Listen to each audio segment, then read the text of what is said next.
To tylko ja, wasz Paweł z domu dla Kundelka. Rano wspomniałem, że od dziś spotykamy się w nowej porze, w poniedziałki między godziną 17 a 18.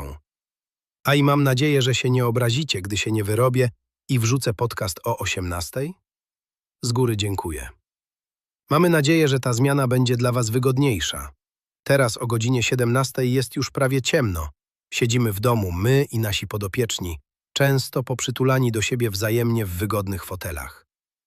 Czasem zwierzaki pomagają gotować kolację swoim panciom, a inne leżą rozwalone jak długie na grubych dywanach. Dziękujemy, że jesteście z nami i że chcecie nas słuchać niezależnie od pory dnia.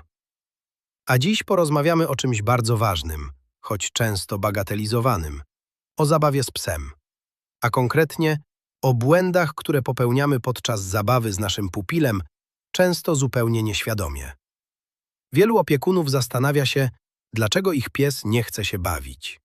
Dlaczego ignoruje zabawki, odchodzi, kładzie się z boku albo reaguje nerwowo. I bardzo często odpowiedź nie leży w psie, tylko w sposobie, w jaki próbujemy go do tej zabawy zaprosić. Zabawa nie jest dodatkiem do spaceru, nie jest nagrodą ani obowiązkiem. Dla psa to bardzo ważna forma komunikacji, budowania relacji i rozładowywania emocji.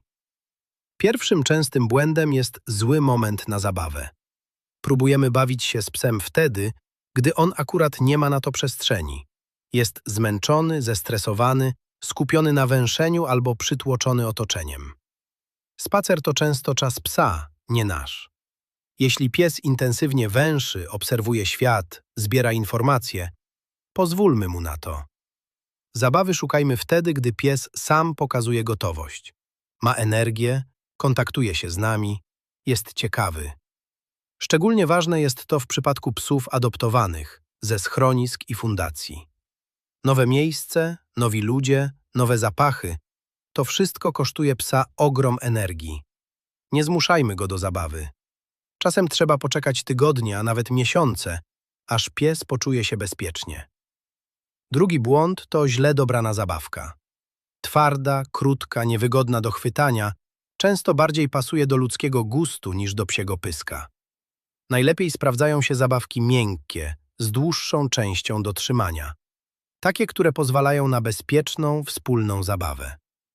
Zabawka powinna zachęcać psa, a nie go zniechęcać.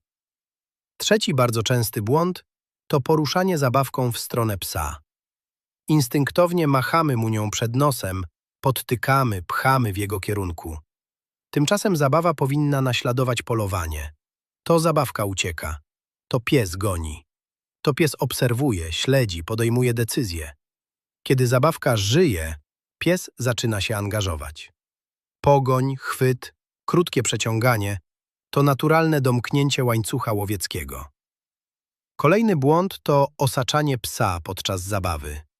Nachylanie się nad nim, wchodzenie w jego przestrzeń, podbieganie, pochylanie się z góry. Zamiast tego ustawmy się bokiem, czasem nawet tyłem, dając psu przestrzeń i wybór.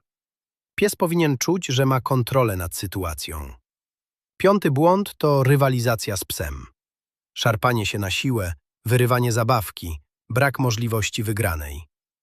Zabawa to współpraca, nie walka. Świetnie sprawdza się zabawa na wymianę. Dwie podobne zabawki, puszczanie jednej i zapraszanie psa do drugiej. Na koniec warto rozsypać kilka smakołyków, ucząc psa, że dzielenie się kończy się czymś dobrym. I w tym miejscu warto powiedzieć jeszcze o jednej bardzo ważnej grupie psów – psach lękowych. Dla nich zabawa to często nie tylko przyjemność, ale narzędzie terapeutyczne. Psy po przejściach z trudną historią często nie potrafią się bawić. Albo robią to krótko, nerwowo, zrywami. Czasem reagują wycofaniem, a czasem nadmiernym pobudzeniem. I to jest normalne. Największym błędem jest naciskanie, podkręcanie, zmuszanie, coraz intensywniejsze próby rozruszania psa. Dla psa lękowego zabawa zaczyna się od bezpieczeństwa, od relacji. Czasem pierwszą zabawą jest tylko patrzenie na zabawkę, albo dwa krótkie ruchy i odpuszczenie. Zabawa z psem nie polega na tym, żeby pies robił coś dla nas. Polega na tym, żeby pies chciał w niej uczestniczyć. Dobrze poprowadzona zabawa buduje więź, obniża stres, pomaga regulować emocje i daje psu poczucie sprawczości. Źle poprowadzona może zwiększać lęk i frustrację. Dlatego obserwujmy psa. Dostosowujmy się do jego historii, nastroju i możliwości. Czasem zabawa będzie krótka, czasem spokojna, a czasem nie będzie jej wcale i to też jest w porządku. Bo nie każdy dzień jest dniem na zabawę, ale każdy dzień jest dniem na relacje. Dziękujemy, że byliście z nami do końca. Jeśli ten odcinek był dla Was pomocny, zostawcie subskrypcję i kliknijcie dzwoneczek, żeby nie przegapić kolejnych spotkań. Trzymajcie się ciepło i stabilnie, bo nie tylko nam, ale i naszym pupilom potrafią rozjeżdżać się łapy.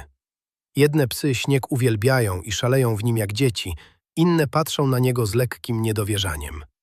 Jedne ślizgają się z radością, inne bardzo ostrożnie stawiają każdy krok. Najważniejsze, żebyśmy byli obok, uważni, cierpliwi i gotowi złapać za rękę albo za łapę.